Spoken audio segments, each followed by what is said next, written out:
There we go. I think we're live. Hi, how's everybody doing this week? We have got a fantastic week planned. We're going to go through solar systems after solar systems after solar systems. I have got a whole bunch of different solar systems planned, and a little bit of background history I wanted to go through, kind of get things started, kind of give you an idea of how what I've got leads to where I am and what I'm doing. And as you can see here at Merritt Island, I've got a brand new park that I went walking through, and as I was walking through it, I realized this path is just the most beautiful background that I could have. So I replaced the solar shed this week with this background. I hope you enjoy it. It is a very long path. I was kind of surprised as the sun started going down. I just kept walking and hoped that it would all record. So I did get it all. So glad to see everybody here this week. And I encourage, if you have questions, to let me know. And I'll just get everything rocking and rolling. So let me just start off, see if I can get the presentation running here. So this week is all about power, hurricanes, bad weather, systems that you need, things that you're looking for. One of the sets of feedback that I've got from online was a lot of people want to know what systems they need, what those configurations look like. I will openly admit that I have a bunch of affiliate program links and stuff in this presentation, so please don't be offended by that. It just so happens that that is the business that we are in, is giving you solar systems and that kind of stuff, and that is how I make my money, is giving you things that you're looking for. So hopefully I will give you absolute honest opinions about it. There won't be any holding any punches or anything like that, so feel free to be very open about it. I'm not here to sell something. I'm here to give you what you're looking for your solar system. I have tons of history here to go through, so I'm going to just get right straight to it, as it looks like we've got people starting to log in, so I'm going to allow that to happen, and I'm going to get started. And hopefully those that come late will either catch up or miss part of the history, but that's okay. The history isn't really the important part here. So moving on to where I got my start. As you know, my wife owns a coffee shop, and we really got our start out in the coffee business before I was involved in any solar. We do a coffee shop, and you can see this one is here from the Atlanta Convention Center back a few years ago. We expanded that into multiple units that you'll see here. This was probably, I think, last year, probably. And this went to, last year we determined, you know what would be really cool is to go out and do fairs and stuff. So our first attempt at a fair is where I really got involved with solar, because it showed me the importance of the power grid and how you can operate. In a convention center like this, it's very easy. You go in, they hook up a bunch of power for you, you run everything you want, you don't worry about it. But when you're operating something like this, this is the original coffee at our inaugural fair, I guess you could call it. I built the platform there just like a home platform in a house. I built it all up, and I mounted all the coffee trailer and everything right on top of it.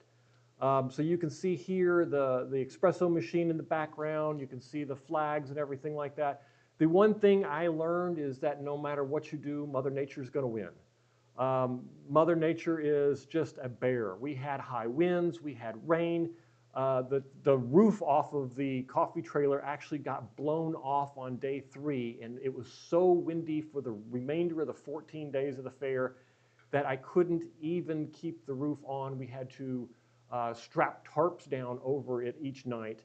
And then in addition to that, I learned that in a lot of the fairs, the generators that they run are, not only are they dirty power and very unclean, I lost an espresso machine, and not just any normal average espresso machine to dirty power, but I lost it to the fact that the generators shut down in the evenings, they start back up in the morning.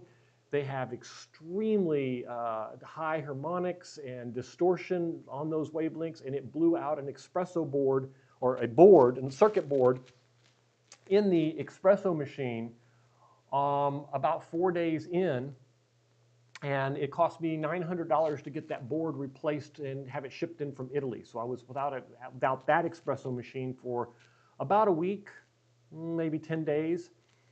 And right then and there, it taught me a couple of things. One, I never wanted to do another outside fair again unless I had a permanent fixture to build it in.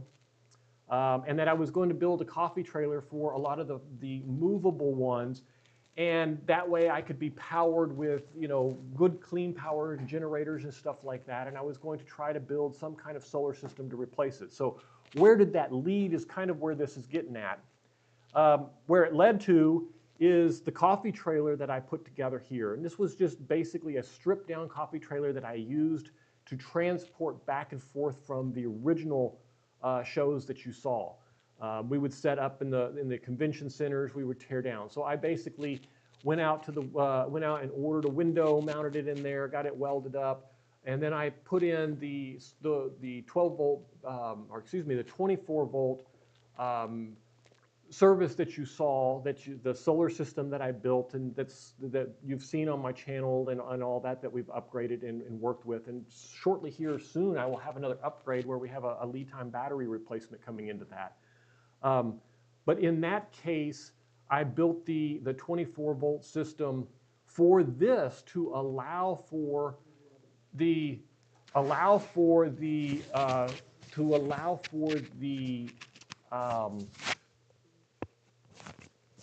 sorry, I'm just moving these mics around so that I don't so you guys don't hear all that rubbing. I was told that you're probably hearing some rubbing, so this might not look as good, but it should sound a whole lot better. So hopefully that cleared that up. So the idea is to build that 24 volt system to allow for freezers and refrigerators to go all night long without having any power. Now, you'll notice on this trailer, and you really can't see it on this trailer very well, but across the top now there is two 370 watt panels, and it's a 24 volt panel. So what I learned here is the importance of having backup power. Now, in order to do a fair, I also needed to have a place to live. And most fairs, what you don't know is a lot of fairs, they travel with the fairs and they stay in RVs, and most of them are around an RV park. So that was when I got involved with building the RV system that we've been so familiar with. And that when I'm parked permanently, you'll notice that I use the solar shed to provide it extra power. So that's kind of the history of where it's been. Now, that said, I've kind of divided the solar systems that I want to present today and show you into really 4 different categories. And I'm going to start from the smallest systems and then go all the way to the largest system. And what I mean by small systems is something that you could use as a bug out system where you're just trying to make it through, a bad storm, get out of town, and so on and so forth.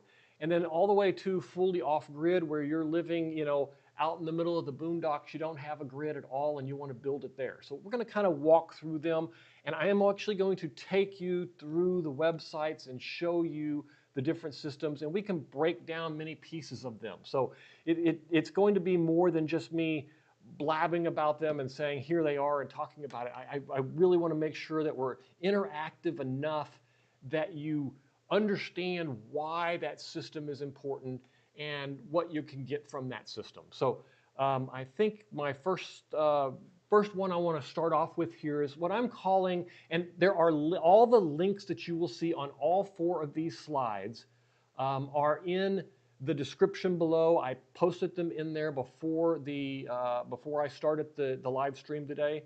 So you should have links to all 4 of these down there under category 1. Now category 2 has these 4 plus a couple of extra links. So you'll see just the extra links in category 2, but we'll get to those here in a little bit.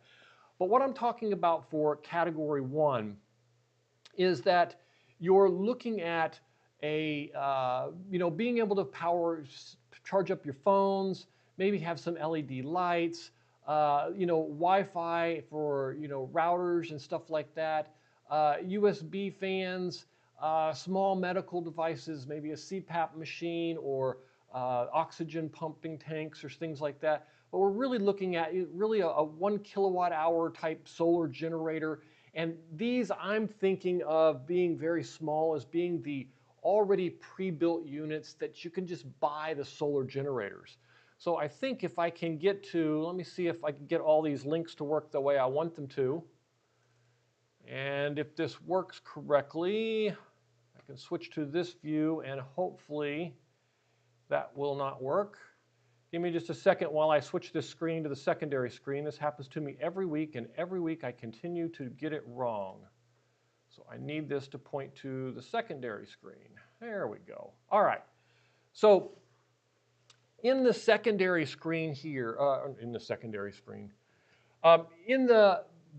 screen here, just be aware that I link directly to the different systems, and there's quite a few links out here and different companies, and by no means am I claiming that all the systems that you have to choose from are in the links that I've provided. These are examples of different brands that are part of either affiliate programs that I am or just found to be so important that I needed to include them. So by all means, please don't take that to mean that they're everything that you would need to do. But you can see here, several of these generators fall within the category that we're talking about. We have up to 2,400 watts plus 400 watts of solar panels. And these are a little bit of little larger systems. They do get a lot smaller here. We do have one here with an 1,800 watts. But these are all self-contained units. The nice thing about these, and I'm just going to take a look at one of these smaller kits here up close. And the nice thing about this is that this unit is basically 100% self-contained. It's got multiple outlets so that you can have your phone chargers, you can have all kinds of little devices running. And they have gotten quite strong and powerful over the last couple of years, which is nice. You do want to make sure that when you're dealing with the inverters and stuff that you're paying attention to the wattage size, because a lot of them tend to measure them based on best case scenarios. So if you're talking about best case scenarios, then you don't want to get something that's riding right there on the edge of what you really need. You want to make sure that you oversize it a little bit and don't cut it too close is what I'm saying, because like normal inverters, these type of systems, they simply are when they claim, this one claims, let's take a look at what the setting is on this one. So it's a portable generator with a 1 kilowatt hour of energy and 1,800 watts and 400 watts, up to 400 watts of solar panels. So with this, it's basically saying that you have, in best case scenario, 1,800 watts of input. Now, what is 1,800 watts of input? 1,800 watts of input in a 120 volt system is a standard 15 amp wall plug, if my math in my head is correct. And I'm going to pull my calculator out here and double check that. 1,800 divided by 120 volts is 15 amps. So this is a standard wall plug that would be providing the power in a system like this. And I believe the price for something like this is around $700. Now, there are lots of other brands, and I'm going to click over here to take a look at the Shop Solar website. And like I said, all of the links are included to below, and they're by far not, it is absolutely not a complete list. There are lots of other options out there. But if you look down this one here, you can see they've got 1,800 watts, 1.3 kilowatt hours, and it is the EcoFlow Delta brand. Now, this is a much more respected brand than the other the Anchor brand. So different brands are going to have different costs associated. Some of them, and this isn't any different than buying a pair of shoes. Sometimes you're buying the name, and sometimes you're buying the quality. There is no one-off solution to it that can give you the answer. In this case, there are tons of options. The nice thing is this market is extremely hot lately. There are tons of these on the market. And here you're looking at, you know, this EcoFlow is very pricey. I mean, you're talking in the $2,500 range. But the nice thing about these units is they're extremely portable. You can use them indoors, you can use them outdoors, you can put them in your RV, you can leave them in your house, you can bring them in, take them with you when you go somewhere, you can even use them in a tent out in the middle of the woods. The nice thing about a lot of these kits is that they, because of the portability, and now the sizes are even getting to where they're very ideal for different needs and what you would need for a hurricane to keep, you know, some lights on and stuff like that. Now, one of the things about hurricane weather that I learned last year is that in a lot of cases you don't realize a lot of the infrastructure around you goes out also. So just because you have power doesn't mean you can watch your cable TV, because the cable companies' broadcasting equipment most likely only has a limited amount of backup to keep it running also. So that said, a lot of these are going to provide you with the kind of power that you're going to need. And some of these even get into the larger ones here where they're, you know, you're looking at 7.2 kilowatts of portable power station. You're looking at a very large system that has 120 and 240 volt systems. So these are getting large. Now, the prices on these, don't get me wrong, they're not the cheapest in the world. You are paying for the convenience of them putting them all in a package and putting them all together for you. And as you've seen in our previous live streams and some of the videos that I've released, you can build a lot of these for a fraction of the cost that you would buy them here. Now, the difference is you don't have to do anything here except order them, and when they come in, charge them up and use them. So, but there is a lot of different systems here, and the prices range from anywhere down. I mean, even the small ones here for a 288 watt hour, which is a 1/4 kilowatt hour, 300 watt portable power station. And this would be really good for, I had a friend during the hurricane who had a fish tank and had some air bubbles that she needed to run. And I loaned her a little system that was very similar to this one during that to make sure that her fish wouldn't die from just not having electricity for the air pump to run. Would she have been okay if it had only been out for a couple hours? Probably. But the idea was is she didn't want to take that risk because she had a lot of expensive fish. So we hooked up something along this size. Now, will this solve for everything? No, but this could get you a CPAP machine and run it probably for a while. And it is small, but the price is, you know, much less than the other devices when you get into some of those larger ones. And the prices, and you're looking at two different things when it comes to systems like this. The first one is going to be the amount of energy that it can store. And that's going to be usually measured in kilowatts or watt hours, which watt hours, for example, this one here, 1024 watt hours, is basically 1 kilowatt hour. So you're looking at how much energy it can store, and then you're looking at the maximum power output that it can have. So most of these will end up with two different ratings on them. For example, this unit here is a 2400 watt inverter with 2 kilowatts of power. That means that if you ran this at full speed, it's not even going to run for 2 hours. But if you need something that is that powerful to kick up, like a refrigerator or something, you may need that much power for it to start up. But most small refrigerators or freezers or things like that are going to only run at 1.2 or so kilowatts a day. And that means this could reliably, just like the system that I have in the coffee trailer, could reliably run a small refrigerator or something along those lines.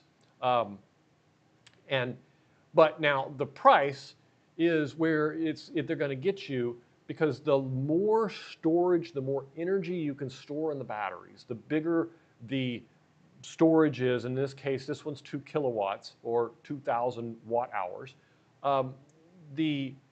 The bigger that is and the bigger the inverter, the more expensive it's going to be, because that means the more it can support.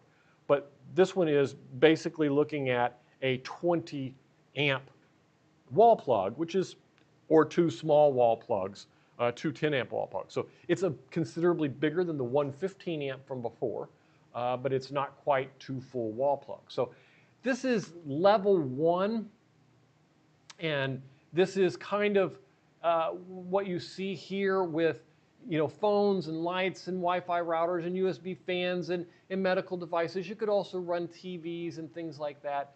But I'm looking at generators with 1 kilowatt, 2 kilowatts of power, 1800 watt inverter, and somewhere around 400 watts of panels. And this is what I really call an emergency essentials type system. And so I think that's pretty clear. I don't see any questions about it. So I'm going to move on to Tier 2.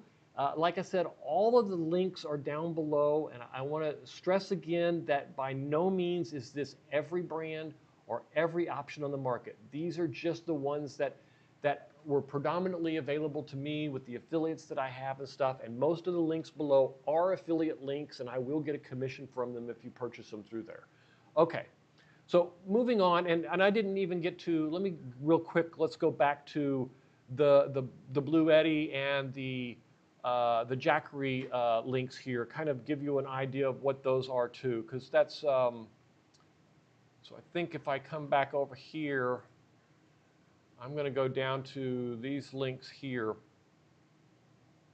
So Bluetti devices, these are really very popular in the market. They're very, very famous. They have a good reputation, and these are the ones that are pretty well known and reliable, and you can pretty much trust what you're seeing, what you're buying is what you're getting. I still would oversize them just a tiny bit just to make sure that I didn't run them at their maximum all the time. But as you can see here, let's take for price comparison, a lot of the ones we've been looking at are right around in this price zone. So the Bluetti Elite 200 V2, see if I can get some details on this to pull up. Here we go. Now, and they have variations of these. You can see here, this one comes with 200 watts of solar or 350 watts of solar, or, and it comes in different variations and stuff. So all of these are things that you're going to want to look at on what you're trying to use them for and what I'm going to call it your bug out kit looks like when you go to run, or even if you're just going on a simple trip. I am in the process of working on a video for a 12 volt and a 24 volt cooler and a little refrigerator, and although it's perfect for hurricane season and making sure that it operates off grid, it's also great for just plugging it into a cigarette lighter in my car when I'm traveling and keeping cold drinks as opposed to ice chest and stuff. So there are some of these items that aren't exclusively for bugging out.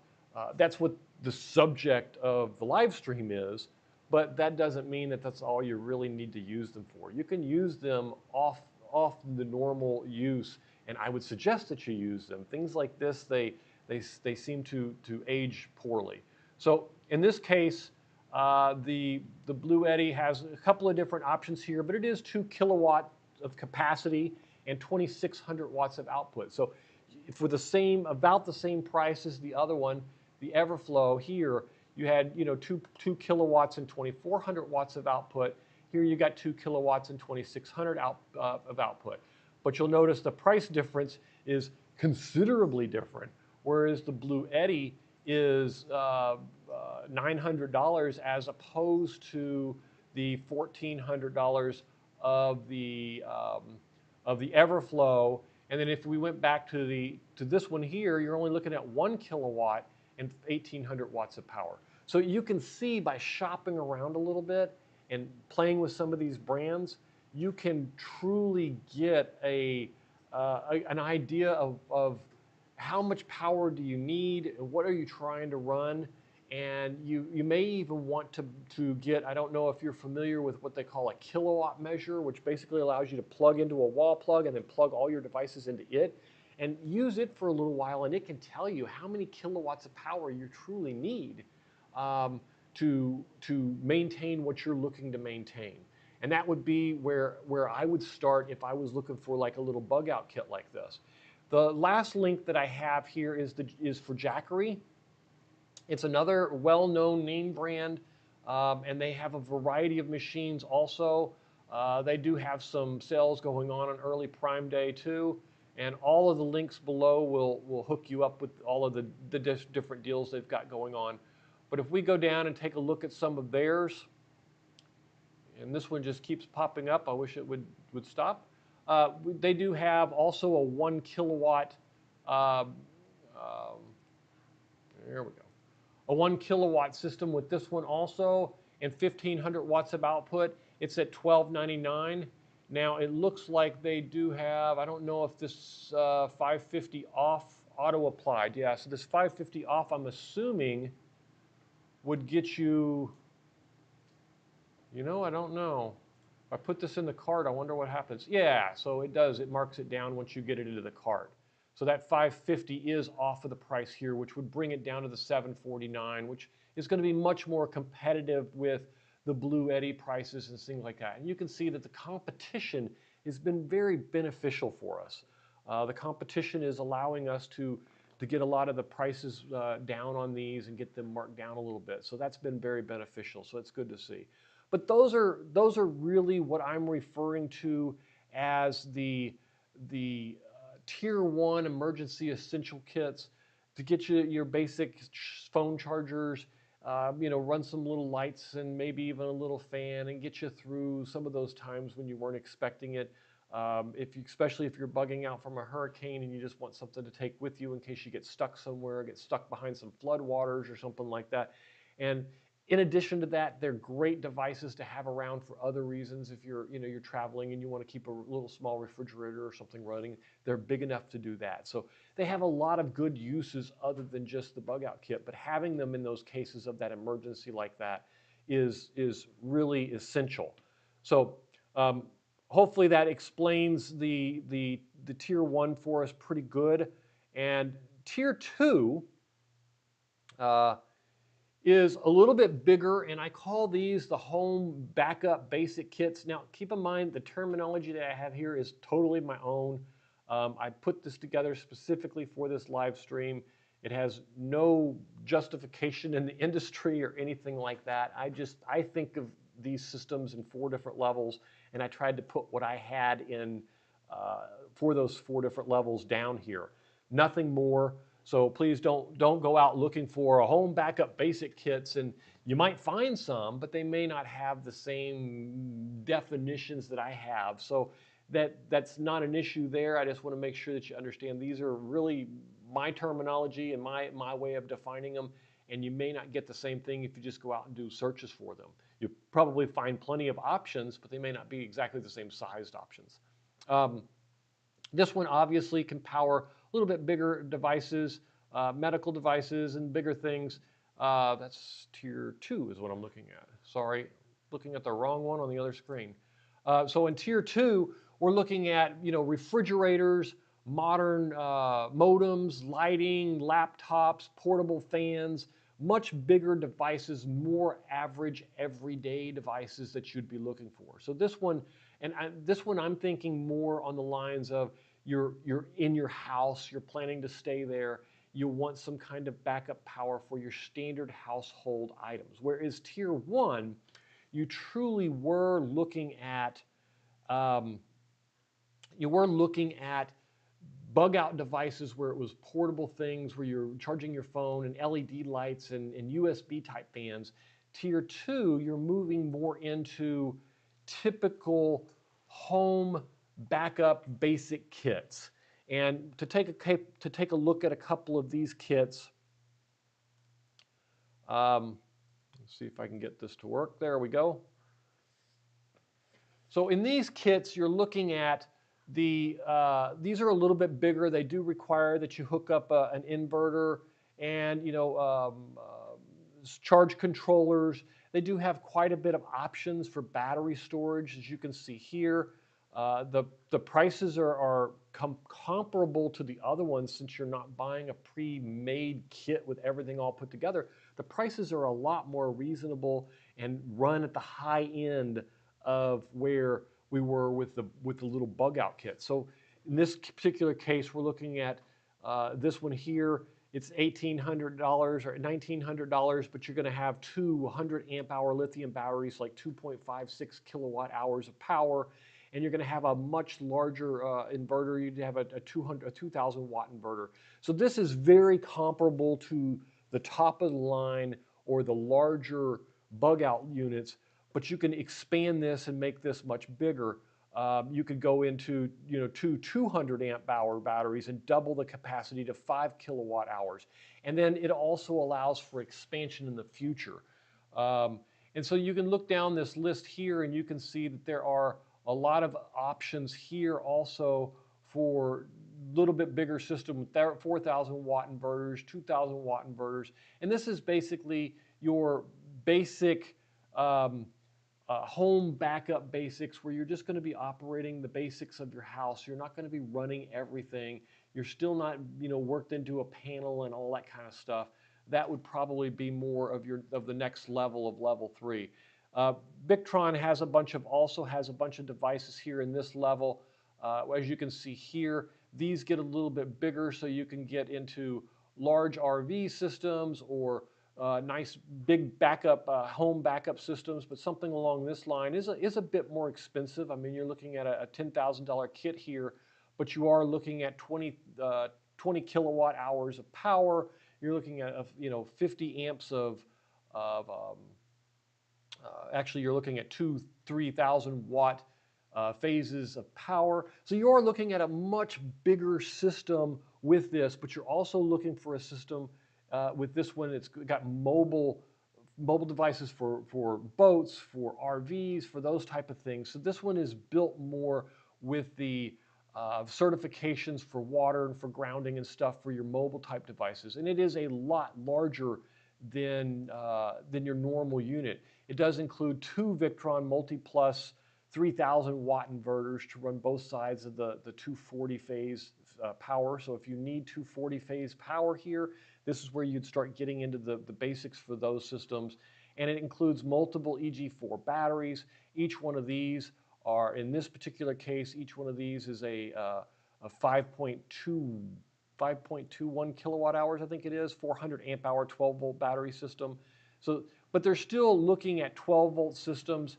You're still looking at small home backup systems. You're not looking at really truly rebuilding what you would have at home or being able to just operate alongside your house and stuff like that. So this is really phase 2, what I call your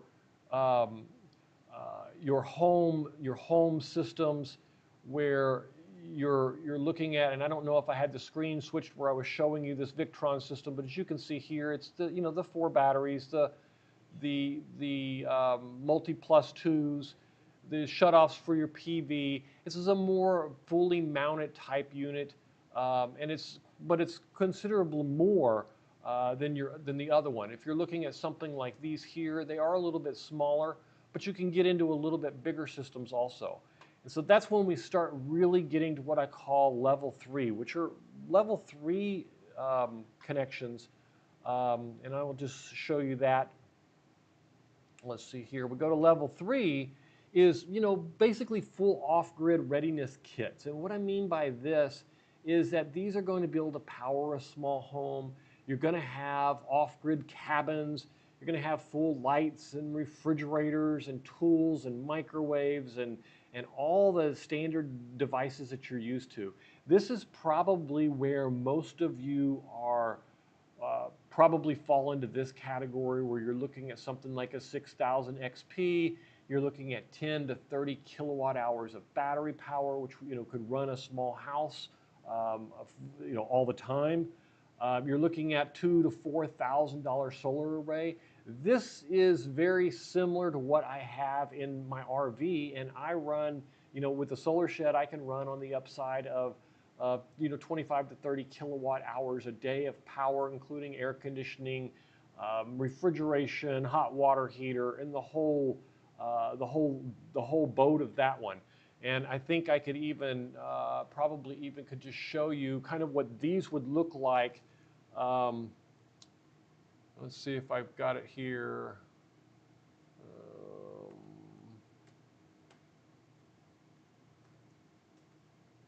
Let's see. Couldn't remember the URL. Sorry about that. Let me just try that again. Let's go to here to the computer. So this would be the solar assistant from today. And as you can see, this system is very much in line with the one that we're looking at here, the one we were just looking at on that slide for part 3 here. So if we come to one of these, it is really these type of backup systems here that we're looking at with 30 kilowatts of power and a 6000 XP type thing.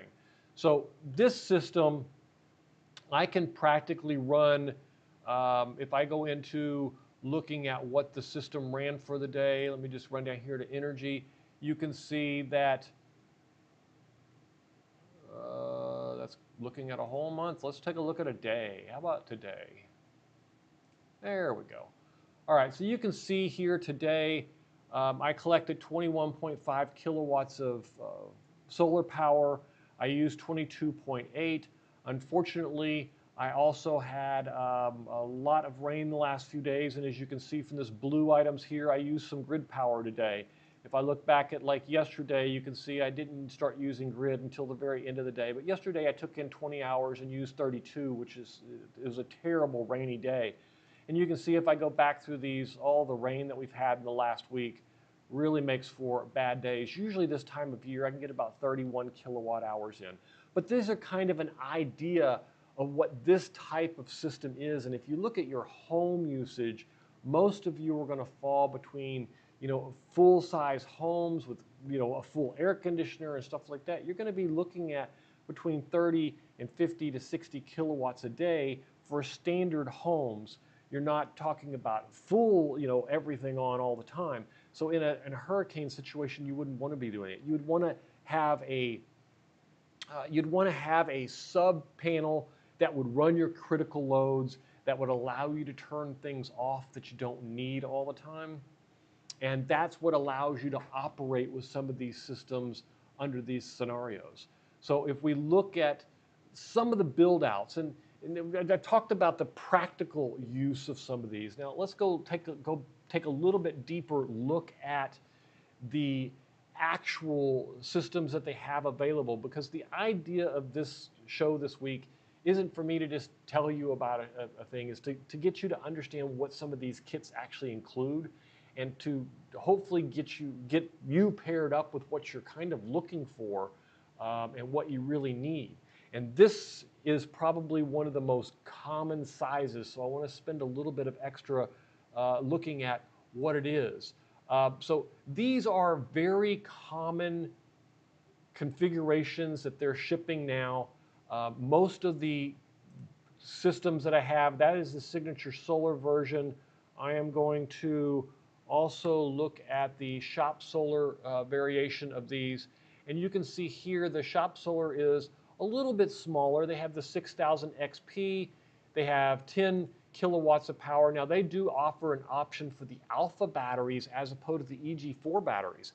And I was noticing on this that the price difference is actually pretty interesting. The alpha batteries is $5,700 for the 6000 XP with 10 kilowatts of lithium batteries and 8 410 mono solar panels. If you switch over to the EGV4, it is about $700 or $800 more. So there is some considerable savings you can get there with some of these kits that have different things. It also gives you the option for if you need a roof mount system or a roof mount rack, you can add that in. And so this is really, and it comes with, the nice thing about this is you'll notice there it has a room for expansion where you can order a third battery. And I don't know if you can, yeah, it doesn't say it here. My guess is you could add a third battery in somewhere, but you're basically looking at a 6000 XP, the parts and pieces you need to mount on the roof. You're looking at 2 batteries and then a rack to hold 3 of the batteries so that you've got room for expansion if you don't order it automatically. I would make sure that if you are ordering it and you do have plans to go with extra batteries sometime in the future, that you definitely order the rack that's larger than what you need. So for example, they do sell this one with a 3 rack, but they do sell, if you look down a little bit here, they've got this one with 3 batteries and a 6 rack holder. And that would probably be where I would head if I was going to go that big, because the 6 rack holder, and we can even see the price difference there. It's $1,100 to switch from the alpha batteries to the EG4 batteries. And then if you need, this one, the nice thing is it also has the ground mounts as opposed to roof mounts. The nice thing about some of the ground mounts is you can get away in a lot of parts of the country, at least in the US, you can get away with not having as many permitting issues. Once you start getting into mounting things on the roof and stuff, you really need to check with permitting, find out exactly what needs to be done there. Sometimes there's restrictions where you're going to need plans. The nice part about most of these companies that you order these kits from is they can all offer those plans to you so that you can get them, so that they can give the certified plans to the city so that you can actually get them installed. So there's things like that. And so you're looking at here, it isn't much difference from, I see the message. Let me see if I can figure out how to get the question up on the screen. Give me a second. Here we go. So the question is,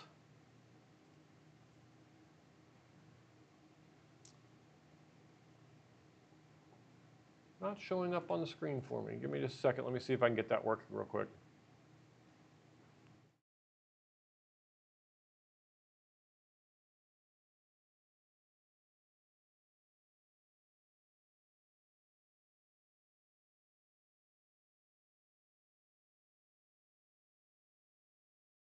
All right, let's see if that did it. Of course not. So we appreciate your work. Thank you so much. Oh, it was just a simple comment.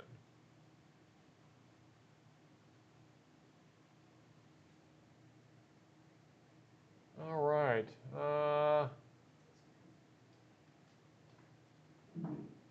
I see Mage sent out a gift membership. Thank you, Mage. I appreciate it.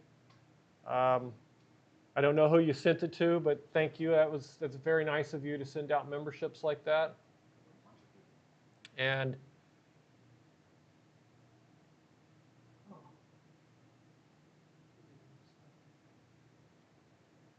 do you do one-on-one consultations? Yes, I absolutely do. There is a link in the description for the one-on-one consultations. You can book them online. I am traveling next week, but I have some time between now and then. There are some appointments available between now and then certainly when I get back, I have lots of time. So if the schedule shows that it's available, you're welcome to make those appointments. Thank you so much. I appreciate it. That is a lot of gift memberships. Thank you. I appreciate that.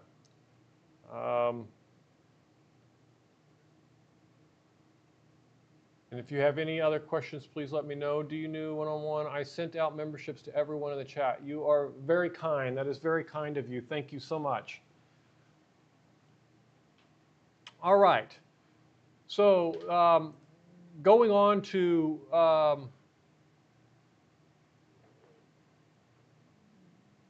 and I think that really technically wasn't a super chat, but you know, I think it qualifies for my super chat celebration because that was very, very generous of you, Mage. Thank you so much. I'm going to send out my first running of this animation. I just wanted to see what it looked like, and you gave me a reason to celebrate, so thank you so much. I really appreciate everything you guys are doing and how wonderful it was of you to do that. All right, so let's get back to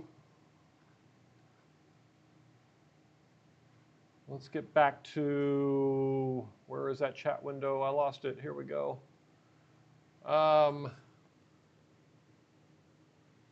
Yes, no problem.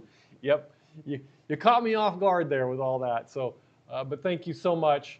So we were talking about off-grid solar systems, and I will just go right back to where we were here with this one.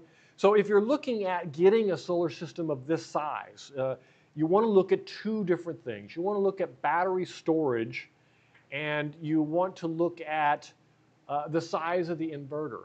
Now, most people fall into one or two categories. The 6000 XP category, which is a split phase inverter, which is what standard homes in the US run. They run 240 split phase. That allows you to run 110 and 220 type devices. Now, the problem that it runs into is that most people configure these to be used as a critical loads type thing. And what I mean by that is that it doesn't allow you to power everything in your house, but it does allow you to power a large portion of the items in your house, but you have to leave some things out. For example, a 6000 XP can't power a full home version of a full home version of a hot water heater, because some of those hot water heaters are going to be running at large capacity, 240 volt type systems, so it won't do it. So you're going to want to look at getting a system that's sized for what you're trying to do. But in most cases, you can, if you're trying to offload, to have a backup system when the grid goes out. So during a hurricane, you want to still have power, but you don't want to go to that extent to where you spend, $30,000, $40,000 on the system.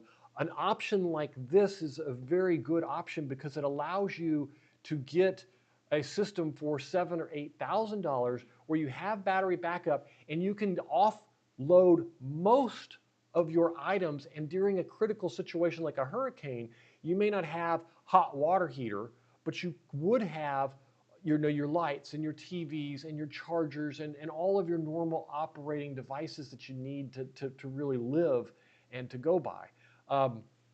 So that's what you're going to look at something like this. Now, that's not saying that you can't do a inverter for that's even bigger. So this is a 6000 XP, and they can run in parallel, meaning that if you connected multiple of these together, I think you can actually hook 16 of these together. So 6,000 watts times 16 is 96 kilowatt hours, or 96 kilowatts of power that you could provide to your house, which is, in most cases, is about half of what a 200 amp hour grid feed would be. Now that is, let's see, divide that by 240, that is 400 amps. So that is twice the size of a typical house connection in the United States at this point. Some of your older houses are 100 amp hour connections.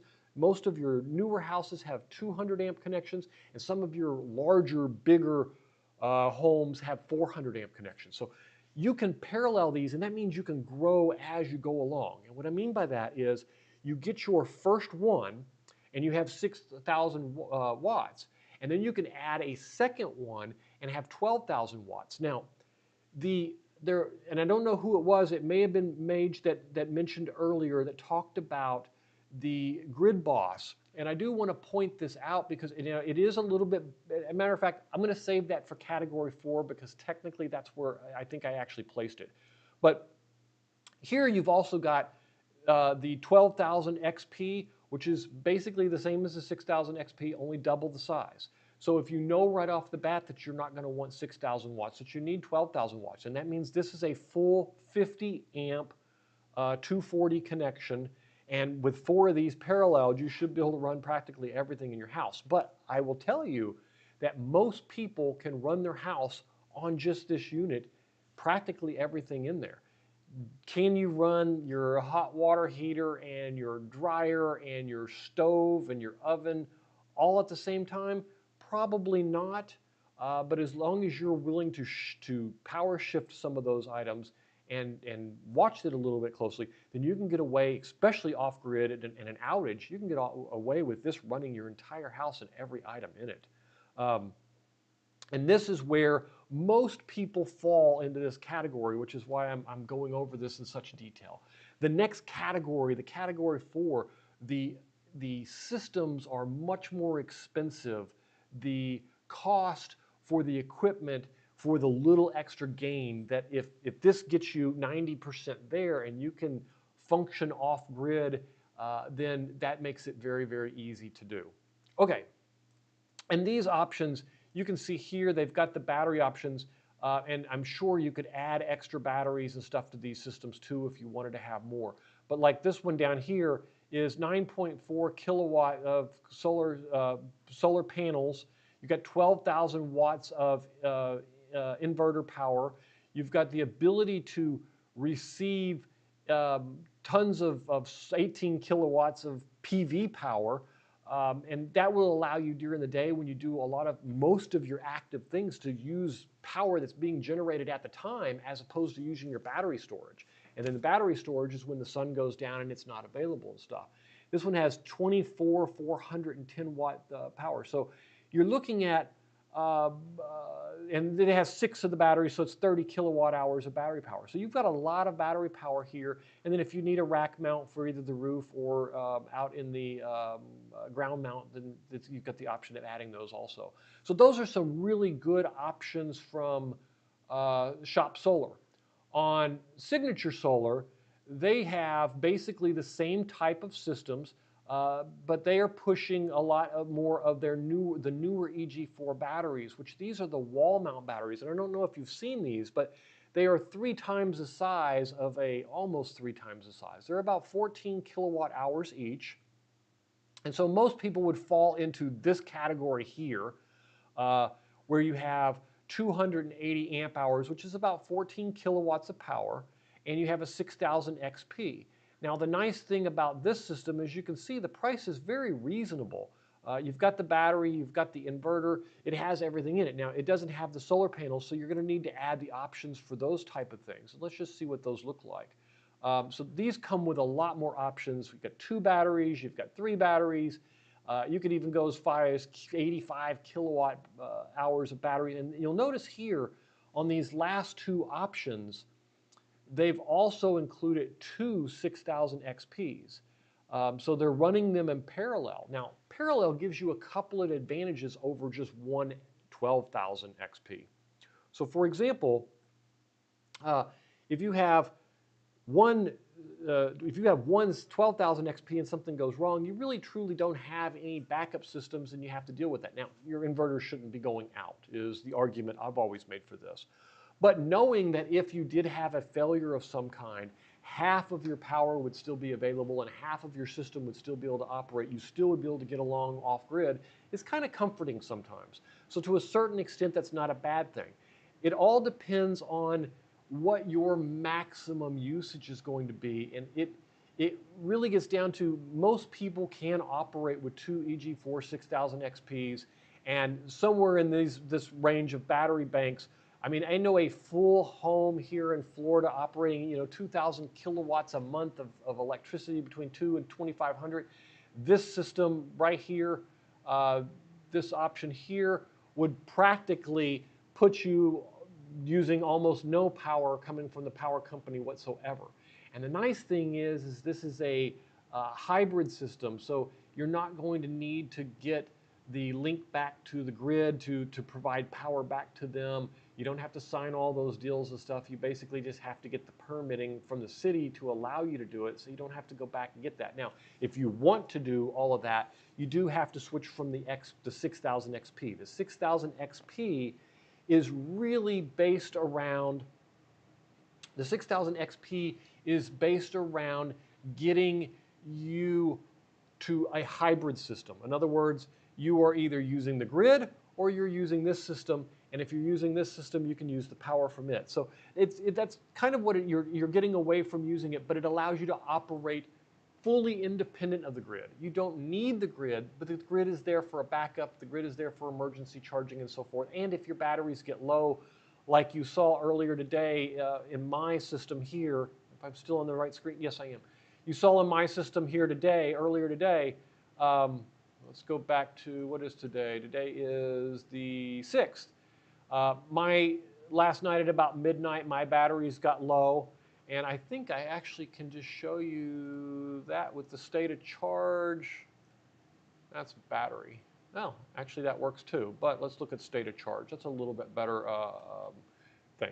So you can see here, last night at 11:23 or so, my batteries hit right at 3% or so, and that's when my 6,000 XP said, okay, look, You know, you've got this set to 46 volts, and at 46 volts it kicks in. Now you can have it set with closed loop where it's reading that stated charge directly from the batteries. I also have a DIY battery. So also, I want to make sure that you're aware of this, that just because you buy a battery from one place, if you buy a RackMat battery and an EG4 today, and then you decide next month, you want an eco-worthy or you want a different brand, as long as the batteries are the same, as long as the batteries are the same chemical makeup, in other words, they're all lithium iron phosphate batteries, they're all 16 cell 48 volts, then I have not seen any problems with mixing and matching them. And if you haven't watched that video yet about that, it released earlier this week. It's a really good one to watch, but I haven't seen any issues with that whatsoever, so you can add those. Some of the manufacturers tell you you can't. I haven't seen any issues with it. And then that charged up to about 24% is what I've got it set on. I let it run up to about 54 volts, and then it shuts off and goes back to, I'm hoping that's enough usually to get me through the next morning. And then the sun comes up and it takes over. As you can see, at about 7:15 this morning, again, with that air conditioner running in the bedroom at 60 degrees at night, it did run through all of that. And I noticed that last night I accidentally left the air conditioner on in the whole house. So it was running at a quite cool level all night. And that's why it burned through so much power. But you can see it kicked on a second time here until about 8:54, and that's when it shut off. But by then there was enough solar that it's carried it through to now, where we have, you know, solar coming in right now that is providing, you know, 1,100 watts in the panels off the top of the RV, and the solar shed's running at 600 watts. So I'm still charging here at 17 amps. The house is, you know, we're producing 53 amps, but this is very similar in nature to it is a 6000 XP with 30 kilowatts of battery power. So you're looking at pretty much this system right here is what you're looking at the statistics from. Just the battery bank is a little bit different, and I have a combination of 3 EG4 batteries and 1 DIY battery that's 3 times the size of those. So the 3 EG4 batteries are the rack mount batteries that are 5 kilowatts apiece, and the DIY battery is 15 kilowatts all on its own. So that is basically where we stand with that. So as you can see, the systems that we have here as options, there's a lot of options here, and it can be very confusing and very hard to determine what you need. But the most important thing is to understand how much power you're going to need. That would be the first item that you need to learn to identify, is how much power do you want to have on reserve, and how much do you need? And let me explain the difference between the two. And I'm stressing that at this point because I know that most of you are in this bucket and are questioning, okay, you told me a lot about the systems, but how do I know which one is the right system for me? So you need to really know a couple of things. But the first one is how much power do you use in a single day? This is usually pretty easy to understand. You can go out to the electric meter that you have, and you can read the meter, and it'll tell you the number of cumulative kilowatts that you have today. And from that, and if you don't know how to read the electric meter, there's a 1,000 places you can look up to find the meter that you have. It'll tell you how to read it. But I would go out and read that meter and write down that number, or take a picture of that meter reading. And it'll tell you how many cumulative kilowatts your home has used up to that point. Then you go back each day, and don't just do a single day, but go back every day for a week or two and take another picture, and you'll get an idea of how many kilowatts you're using from day to day to day to day. The electric company will give you, and if you're here in Florida, some of them will even give you that breakdown by day where you don't even need to go and read your meter. But they will give you a breakdown of how many kilowatts you're using either by month. Some of them are good and will give it to you by day. And then you can use that to determine how much of a backup system that you want. And let me stress how important this next measurement is. If you have a rainy day like I've had, and you're looking at this type of chart, and I'm going to pull up a history chart of my state of charge and show you how good things can be, and then when the weather gets bad, how bad things can be. So this is my typical bad weather day. I hit double charges, and you can see it took me a couple of days to get here. I'm just going to pull up like the last week. And you can see that, you know, even though I was having rainy days, it took me days, and I had a good Sunday here where I charged the batteries up, you know, way up over to 90. Then I've had a couple of really bad 1, 2, 3, and that fourth day was just too much. I couldn't make it. I couldn't get the batteries up to a point, and I hit a charger. Now, typically, there's 2 times of the year that you're going to run into problems. For me, it's December, January. There you run into the problem because the sun has moved so far into the southern sky that you can't pick up enough rays to grab enough power to get your batteries charged up along with the consumption. So you're using electricity and you're trying to fill up your batteries at the same time. So you need to understand how much that consumption during those bad times of the year is. And that's where your electric company can be very helpful for you. Those bills that they've given you, most of the time you can log in and you can see month to month how much you were using. And then you need to know how much of that is day to day. Because what you want to be able to do is you want to be able to live through times like this. And the reason I added a second battery from the 3 EG4 batteries that I had is that 15 kilowatts is basically 50% of this. So that means if I had been fully charged on this day here, I would have ran out of battery power right about here, actually right at 40%. I would have been empty completely at this point at 4:18 a.m. On July 4th. But instead, because I had that extra power, I was able to live a whole extra 2 days before it got down to the point. Now, in most cases, the sun comes back out before those 2 days, 3 days happens. It just so happens we're in a rainy season here in Florida, and it seems like every day the peak hours of when I need power, like right here, you see these peak hours of me getting power just kind of flop. And you can see here as it's going up during this 11 to 12, 12 to 1 type, I'm gaining power, but I'm not gaining it at a rate like I did over here. And that's because I don't have that sun hours that I normally have. So you need to have enough battery storage to accommodate those slow days and to fill that gap. Now, it's never going to be zero. Even in hurricanes, you're going to produce some level of energy. And that's a misconception about solar. When the sun goes down, you get nothing. That's not really true. But I have seen them as low as 8 to 10% of my normal production. And 8 to 10% of normal production when you only have 1 day of power. So let's say that you use in a typical day 20 kilowatts of power. And you know that in a hurricane situation, you can get away with turning off certain devices and get that down to 15 kilowatt hours a day. Well, that means that if you have a 15 kilowatt battery and you only get, 2 kilowatts of power a day because you're only going to get, 10% of your production instead of the 20 kilowatts, you're going to get 2 kilowatts. That means that you really, at the end of that day, if you've got 15 kilowatts of batteries, you're going to have 2 kilowatts in it. And by the time the next day gets there, you're going to be so low, you're going to be hitting the thing. So you need to build a buffer that allows you the ability to live those days. And in that case, it's usually a multiplier of your daily usage. And what I mean by that is if you're using 15 kilowatts a day, and you said, I am going to build a buffer of 2 times or 3 times or 5 times my daily usage, that would be the battery size that you would get. So in the case of 15 kilowatts a day, then if you were 2 times, it would be 30 kilowatts a day.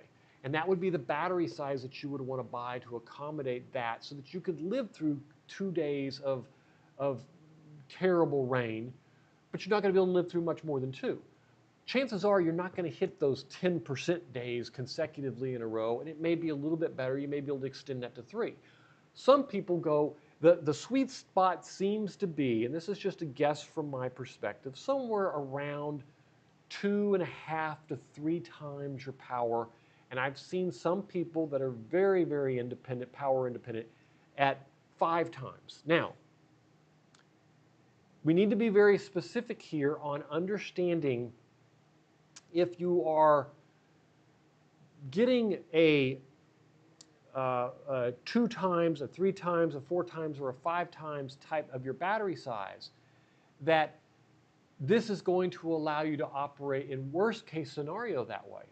If you're getting 50% of your power and you can recharge with 50% of your power, that's when your daily panels come in very important. So during the day when your solar is charging, it is very likely that you have enough panels to be able to charge and replenish your battery. And 50% may be where you have enough. Now, I'm in an RV. I don't have a choice on where I can put panels. I filled the roof, and that's all the room I have. Now, I've kind of cheated a little bit with the solar shed, but put that aside for a second. I've got 3,700 watts of power on the RV roof, and I've got 30 kilowatts of batteries. Now that means that I can output about 30 kilowatts a day. That means I could charge the batteries completely within 1 day if I have no use. But what ends up happening in the perfect world scenario is I use about 20 kilowatts, I produce about 30 kilowatts, and my battery goes up at maximum 20 to 30% a day. My goal is to get it to about 10 or 15. Assuming I'm going to have 3 or 4 good days in a row, my battery goes all the way up. Now you can see from this chart that that doesn't always happen. And if I extend this chart, and I don't know how much history, I think I've only got 10 days of history, but I think it does show me a summary after 10 days. No, it doesn't. It doesn't show me anything after 10 days. So let's just go back to 10 days. That's 7, 8, 9, 10, somewhere around here.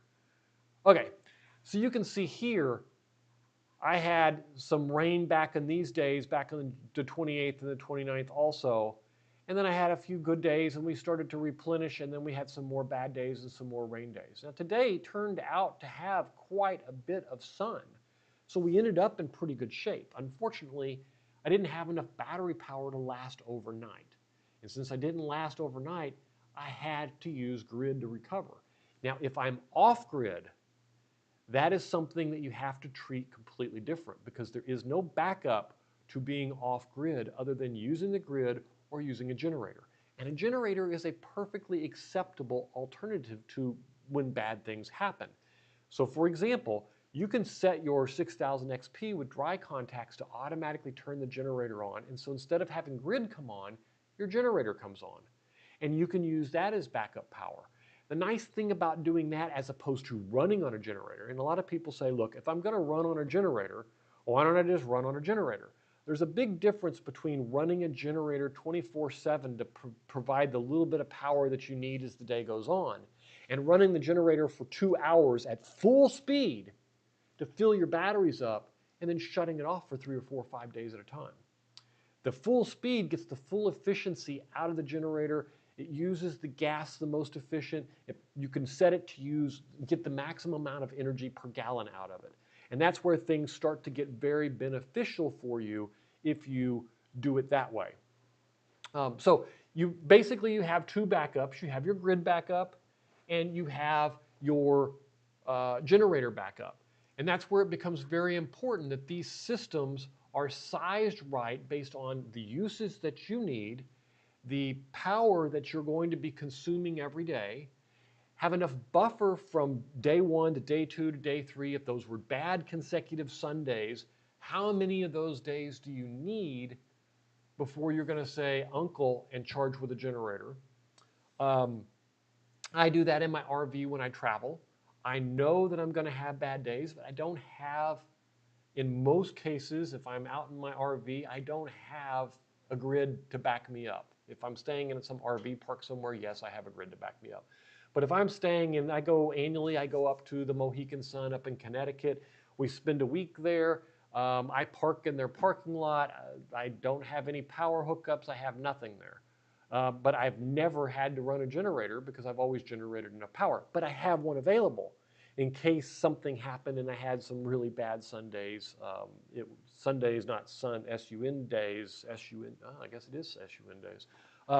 But Sundays meaning bad days where I don't have enough sunlight, as opposed to bad days where they're the 7th day of the week or the 1st day of the week, depending on how you want to calculate it. So looking at these solar systems for this type of setup, that's what you want to do. Now, if you get into the 4th tier of this is where you're running an off-grid homestead. And that means you don't have the option of switching to use power for something else. And there are some things that are really power hungry, but you don't have an option but to run. Well pumps, air conditioners, and I mean full-size air conditioners, mini splits, the whole shebang. Some of those full-size air conditioners are very efficient, and you don't want to just put mini splits everywhere. If you have that option, like I did with my RV, then great, you want to do that. But that doesn't necessarily mean it's the only option. Kitchen appliances, stoves, ovens, all of those hot water heaters, all of these are big utility, power-hungry devices that use lots of power, some of them in the excess of 4,000, 6,000, 8,000 watts just for that one device. So it's very common for a hot water heater to be running at 4,800 to 6,000 watts, running at a full 240 volts that way. So that requires a whole different level of measurement, a whole different level of understanding. And what I mean by that is now it doesn't only become what do you need every day to power all this equipment, it becomes how big are the influxes for starting a well pump? How hard is it to start that well pump? How much power do you need? When you start looking at the inverters like we were looking at before here, you want to start looking at the bigger systems, and I'm going to go down to some of these here. The bigger systems, pushing the wrong buttons here. So here you're looking at multiple 18Ks where you have, tons of 36 kilowatts of output, and multiple units here allow for that large initial pull to be spread out over multiple units and not be so stressful and not cause light flickers and sags in your voltage and things like that. So this is where these big systems become very, very critical. But here you'll notice that the battery usage is still at the 30 kilowatt thing, but the power consumption on these big devices is a much bigger draw. So that's what you're looking at there with some of these bigger systems, and you can see that's true with both of the ones they have here. They have this one with just tons of battery control and an 18K PV, which basically is 12,000 watts of power. Here you've got 3 18K PVs, but you've only still got the same battery storage. So it really depends on what kind of off-grid system you're looking at. Then if you look at the other kits, these have different types of inverters. Here, instead of the EG4s, they're looking at the Solarcs. These are a little bit bigger inverters, and you can go with different battery banks, different racks again. They have lots of different options here, and all of these, the battery banks and the number of inverters are where it's going to come in. And when you start getting into systems this big, you're going to be wanting to run multiple inverters. You're going to be wanting to run battery banks that have more batteries in them to provide more consistency and the ability and storage for them all. And I hope that this chapter is really difficult because there's not a lot of full users for these systems of this size. But when you start looking at what would you need to run something like this, and you can see here you've got 30 kilowatts of power and 61 kilowatts of battery banks and 48 410 watt panels, you're looking at a very large system, and we're looking at $41,000, so it's no surprise that it's a large system. But this is when the system, understanding really what you're running and what some of those big loads are and how those loads are going to affect you becomes very important.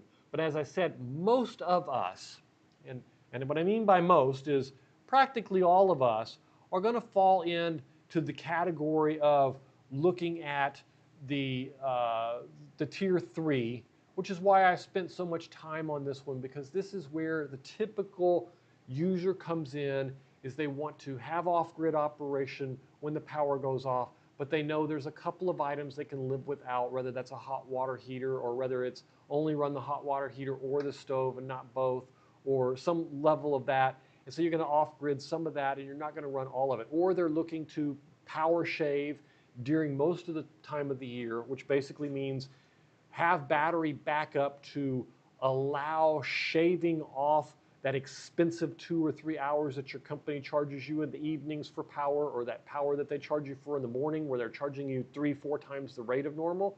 Use the batteries during that time period, and then use the solar, or use the battery solar systems during that time period, and then use the other times to charge them.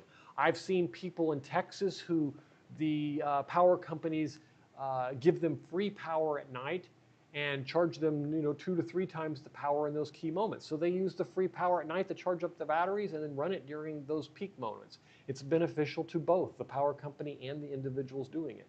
So understanding these systems is really important. And if you haven't really gotten to the point where you've measured some of these things, this is what you're going to want to do. You want to understand how many kilowatts you're using a day, how many kilowatts you're using in a month. You need to understand some of your weather patterns of, or you need to go for 2 to 3 to 4 to 5 days, and what is your tolerance for that? If you're completely off grid, do you want to have a generator, or do you just simply want to have enough battery where you never have to worry about it? Is it something that you're willing to monitor and watch some devices and say, I can live without these and I'll make sure that I only use one of these when I'm off grid? Or is it something that you want to turn it on and be like the grid? The only time you know there's a problem is when the lights aren't on. These are the types of questions you have to ask yourself and you have to consider when you're building a solar system like this. But most of you are going to fall, like I've said, in that category of that tier 3, where you're going to be looking at a system very similar in nature to what is listed here on the screen, somewhere around 30 kilowatts of battery power, 6,000 to 12,000 watts of power to power most of your home, most of the time, and all of the time in a power outage without the big devices. And hopefully that's given you a more clear understanding of where you are and what you're looking for.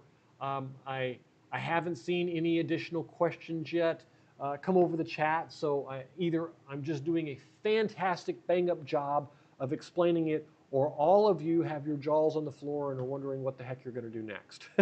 So I did receive a couple of questions in email that I can go through. I just want to make sure I give everybody an opportunity to ask anything that you've got so I can get to those first.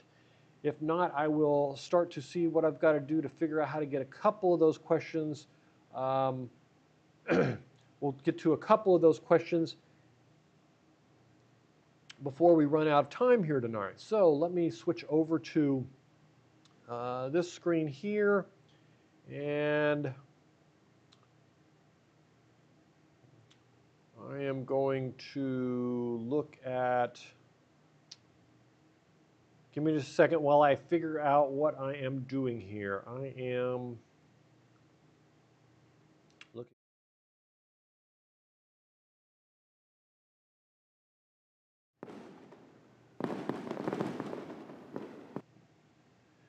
Okay, so with those email questions, I need.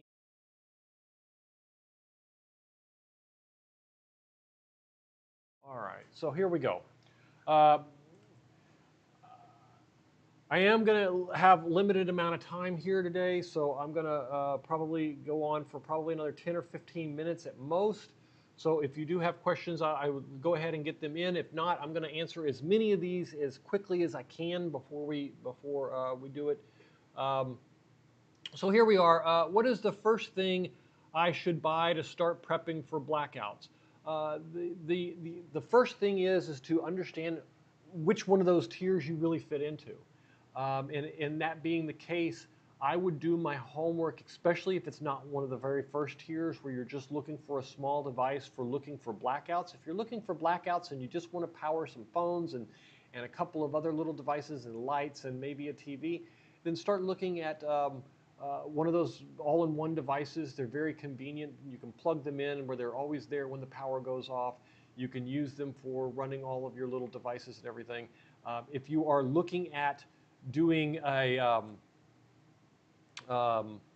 if you're looking at doing bigger system, then I would start looking at doing a measurement of how much power you're using and what you've got going on there to do that. And my questions just vanished off the screen. I don't know what happened to it. So let me see if I can figure out what is going on here. That is very weird.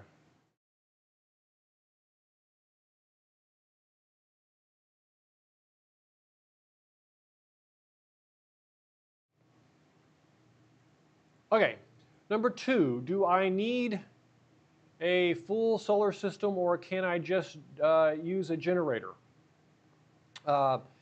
You can, like I said, generator is one of the backups to what the grid offers you.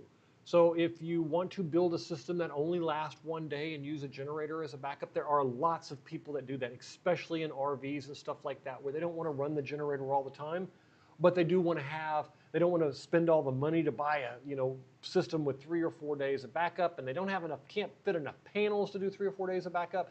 So they buy a smaller system and just accept the fact that when the power goes out or something like that, that you're going to need to run that generator.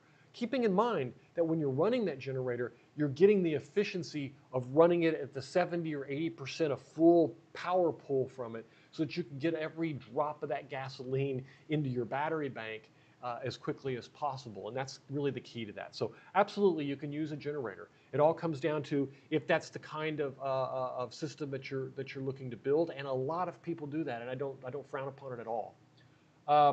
Question number 3.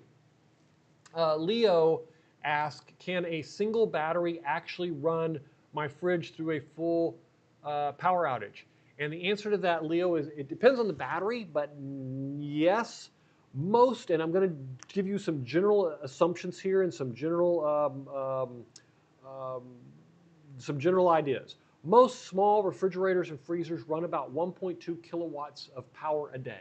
So if the battery that you're buying has 1 to 2 kilowatts of power of storage and can survive the startup power of that refrigerator, most of those refrigerators are going to need at least 1,000 to 1,200 watts just to start, and then they'll run around 100 watts. The 100 watts isn't what the problem is, it's that startup wattage. But if you can get one that does that and it survives the and it has enough power to run 1.2 kilowatts, then absolutely yes. And actually it can even have less power than that. You can get away with 1 kilowatt because a majority of the day, hopefully, if you're running it in an outage like that, you're going to have solar panels hooked up to it and you're going to need to recharge it, and you're going to be able to use that power during the day so that you're not running on batteries all day. You're running on normal solar power. So that's something to consider, but absolutely yes, you can do that. It works just fine. I would suggest that you pay very close attention to the startup voltage on refrigerators and freezers is very harsh. Sometimes it's between the excess of 10 to 12 times the actual running voltage. So if you don't have a kilowatt to do that, you might want to find a way to find out what that surge is before you buy a unit. That brings me to Karen. And with Karen, she's asking, are power banks and small solar kits really useful in emergencies? And the answer to that is absolutely yes. One of those small power banks, and I've got a video coming out here, I don't know if it's tomorrow, I think it's tomorrow, or the next day, maybe it's tomorrow, that basically shows you a small refrigerator that runs off a 12-volt battery or a 24-volt battery or 110 volts or 240. It runs on everything.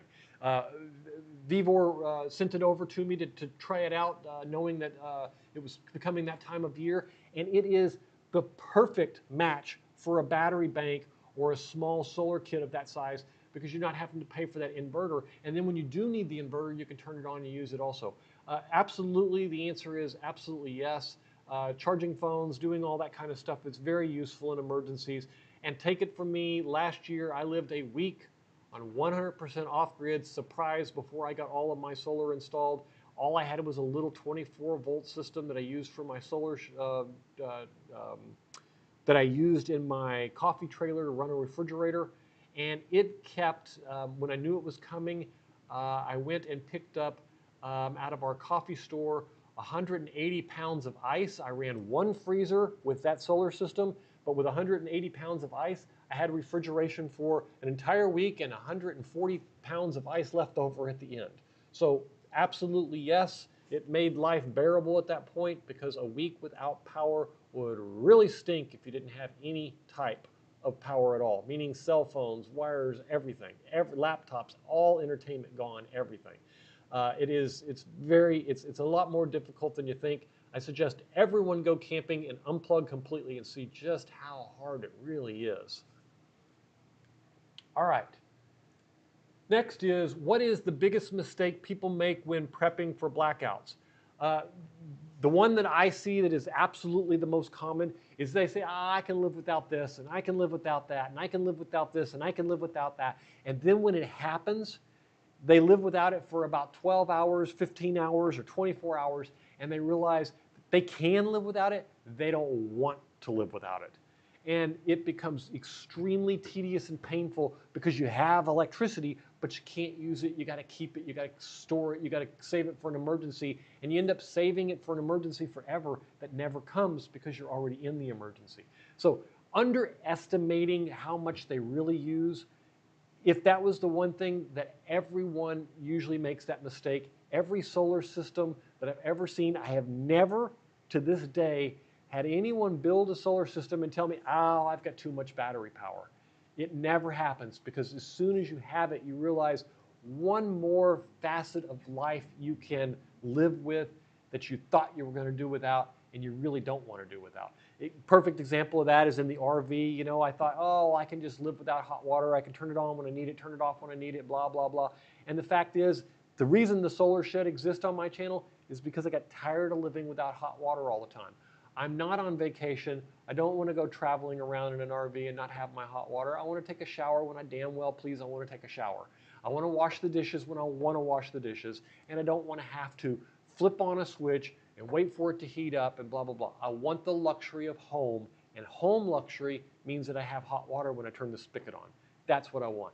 That's the biggest mistake that I've seen, and everyone makes it. They underestimate what they really need to operate off-grid. How long should I plan to be off-grid during a hurricane? That is a loaded question.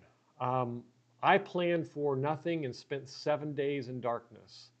I was really, really lucky. That hurricane was nasty. It tore up a lot of places. And on the other side of the state over in Tampa, there were people the grid was out for weeks on end. Homes were gone. Things were destroyed.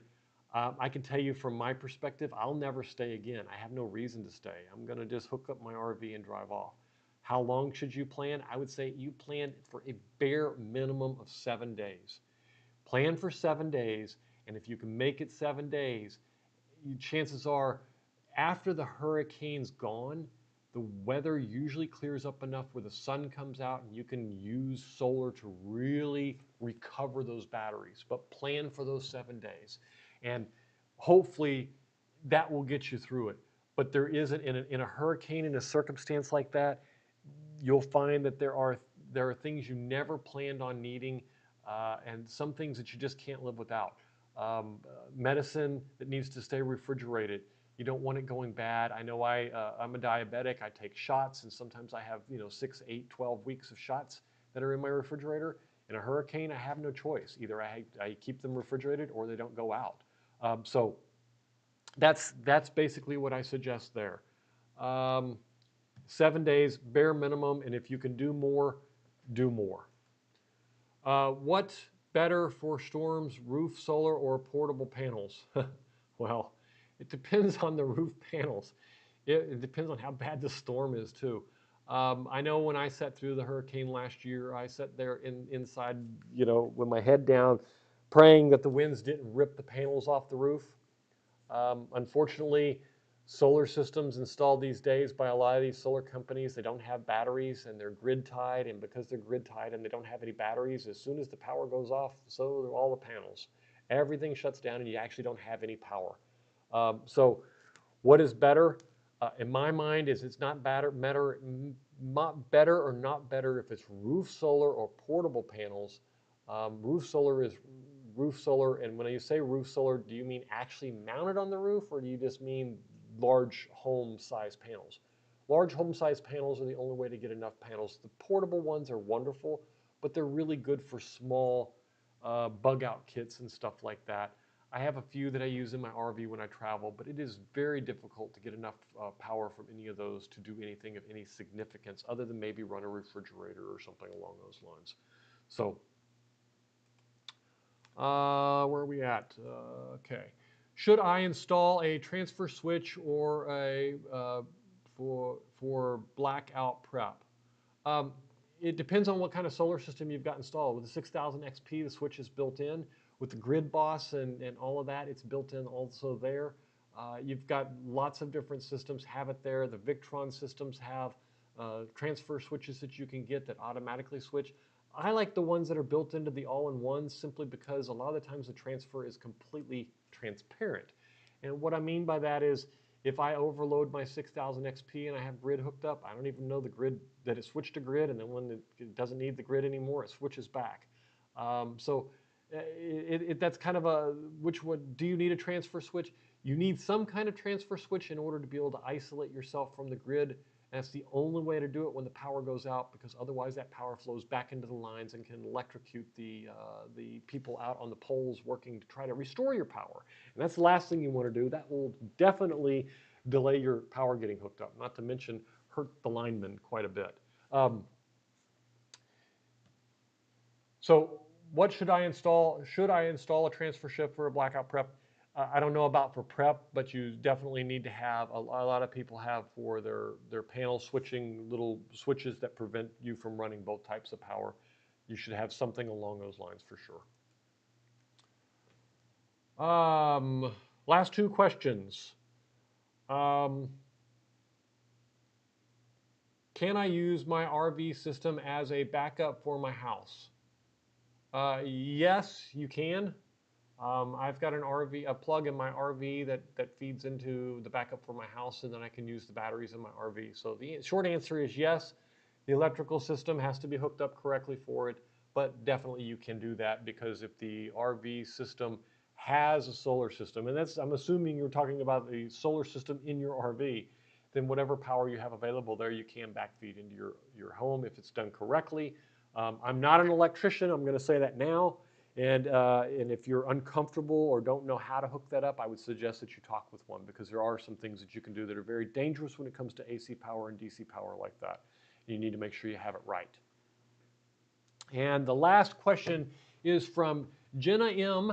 And she asked, are those portable solar generators enough for medical gear like CPAPs? Yes, some of them are and some of them are not. You're going to need to understand how big the CPAP machine is, what the pull and the voltage need on those are. Most of them are relatively low usage, but my suggestion is that you buy a kilowatt off of Amazon. I'll include a link in the description below. And you plug your CPAP in and let it run for a day or two so that you understand the actual need of that CPAP. A lot of the times they will also give you the startup wattage to make sure you have enough wattage in your equipment and make sure you have enough power in your equipment to run it. But I know for a fact that it can be done and that they will have enough power to do it. You just need to make sure you buy the right one. But most of the ones that are in the around the $1,000 range will give you absolutely no problem with that whatsoever. All right. And I think that is it for this week, unless somebody has something else. I know I rushed through those last 3 questions. I kept these poor guys here that helped me film last week for 3 hours, and I didn't want to do it this week. And to be honest with you, I don't even see the clock when I'm sitting here looking at the camera talking to you guys. So I enjoy it too much to pay attention. So this week I tried to make a special effort to monitor how long I've been on, and we have been on for over an hour and a half already, and it feels like 10 minutes to me. I have included all of the solar systems that we reviewed today in the links below. I have consultations that are available on the website. You can schedule them there. If you have any questions, please put them in the live stream afterwards. I'll be glad to answer them. Thank you so much to all of my subscribers.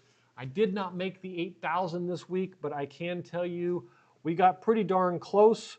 We ended up with 7,920 subscribers this week, which is just out of this world crazy and awesome. And I think I'm going to set off the confetti anyway because it is really an achievement. You guys are fantastic. Thank you so much. Don't forget to take a look at the memberships below also. I have early content for some memberships and some direct questioning and ways you can get a hold of me. They're extra. It's not a whole lot, but it does help support me and help me pay for some of the crazy crap that I build to show you guys. So thanks a lot. You guys have a great week, and we will see you next week when I will be in Atlanta at the coffee show. I don't know if I showed you that. We will be doing this coffee show, this setup here in Atlanta. See if I can get to it.